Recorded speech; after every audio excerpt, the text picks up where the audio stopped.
매출이 50배 성장했습니다. 50배? 뭘 기준으로 50배? 생명공학을 전공해서 이걸 할 수 있대. 아니 그건 필요 없고 자기 사업에 대한 어떤 정의를 못 내리시는 경우는 사업계획서 쓰시면서 똑똑하게 두드려 맞아야지. 아, 나 정신 차린 것 같다. 제가 오늘 진짜 사실 이거 노하우를 많이 푸는 건데,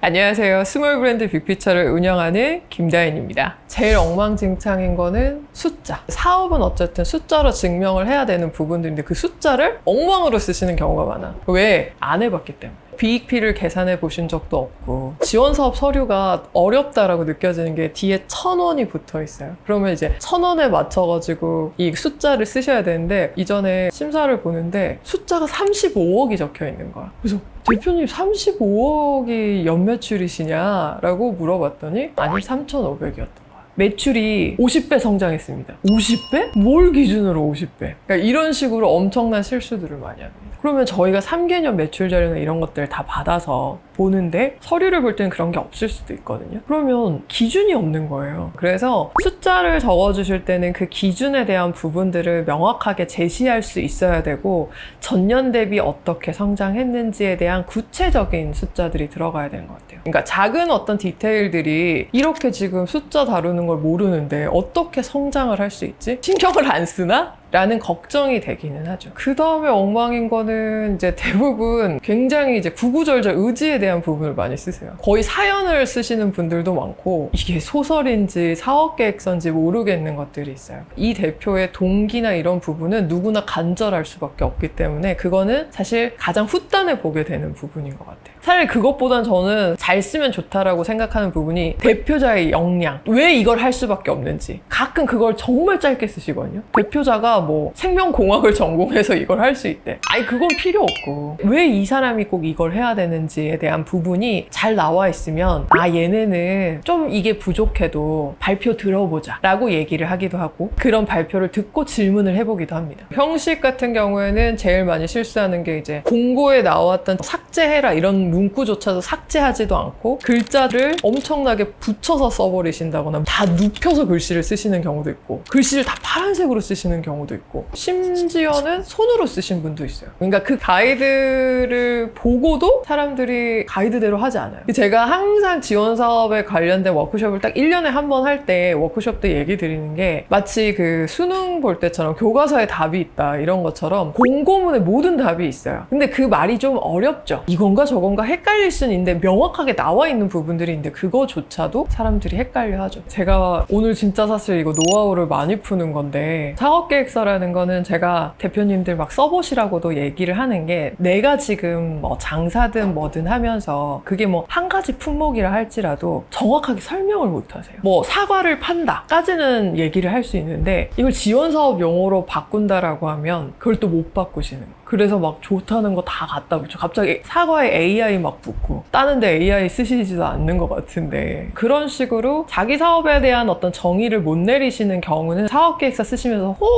똑똑하게 두드려 맞아야지. 아, 나 정신 차린 것 같다. 나 이제 내 사업에 대해서 좀 아는 것 같다라는 얘기를 많이 하셔서 아, 이런 구조화되는 영역에 내 사업을 집어넣었을 땐 내가 어떻게 해야 되겠구나. 그리고 생각하지 않던 원가 계산부터 BEP 계산이라든지 내 3개년, 5개년에 대한 구체적인 KPI를 정해보는 거 이게 사실 지원사업 계획서를 쓰지 않고서는 일반 소상공인은 잘 하지는 못하는 것 같아요. 아, 나 말이 좀 이게 꼬이네.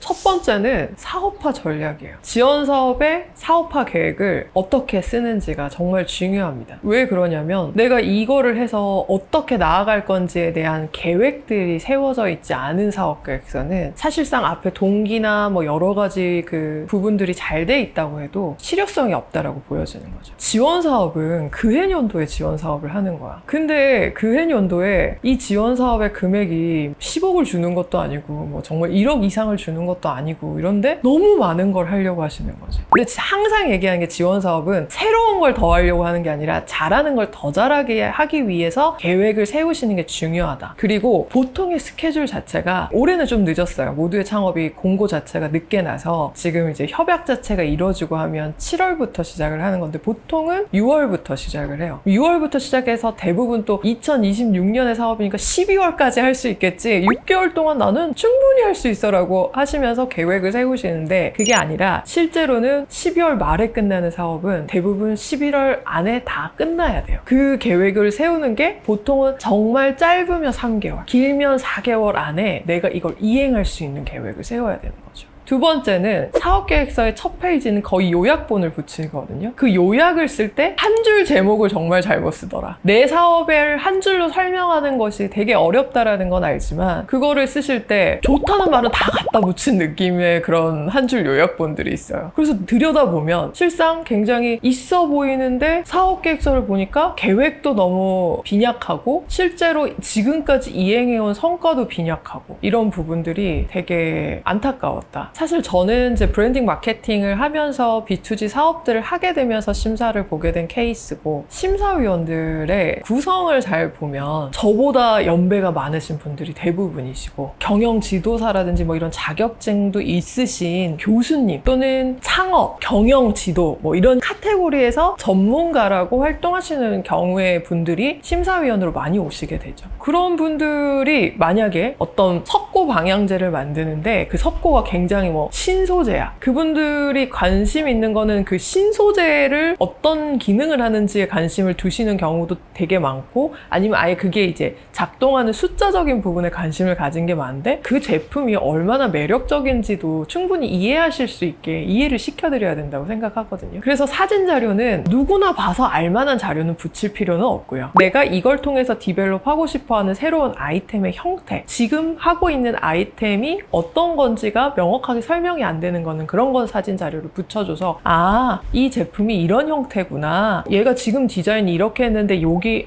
좀 디자인이 좀 부족하니까 이걸 지원을 해가지고 더 하겠다는 거구나. 이런 형태로 보여지게끔 설득하는 포인트가 사진으로 들어가야 되는 거죠. 예를 들어 신사임당이 쓰는 뭐 필체가 있었어요. 그 필체를 어떤 모티브로 해서 라이프 스타일의 어떤 작품을 만든다라고 했을 때 우리는 그게 무슨 문양인데? 라고 이해를 못하는데 신사임당의 필체 사진과 그것이 적용된 제품의 사진을 딱 넣어줬을 때 한 번에 이해가 되는 거예요. 그런 거는 넣어줘야 되는 거죠. 저희가 이제 전년도나 이런 로컬 크리에이터 리스트를 가지고 있는데 대표님들 저희가 검색해보면 문 닫은 데도 많고 피벗한 데도 너무 많아요. 그러니까 그만큼 망하는 데가 굉장히 많다. 모두가 망하지만 지원 사업을 몇 번이나 받고도 생존하지 못했다는 거죠. 그래서 지원 사업을 하는 것도 중요한데 사실 지원 사업 후가 더 중요합니다. 붙고 나서 어떻게 하는지, 어떤 구성으로 어떻게 하셔야 되는지가 핵심 포인트인데 지금 그거 다음 편에 알려드릴게요.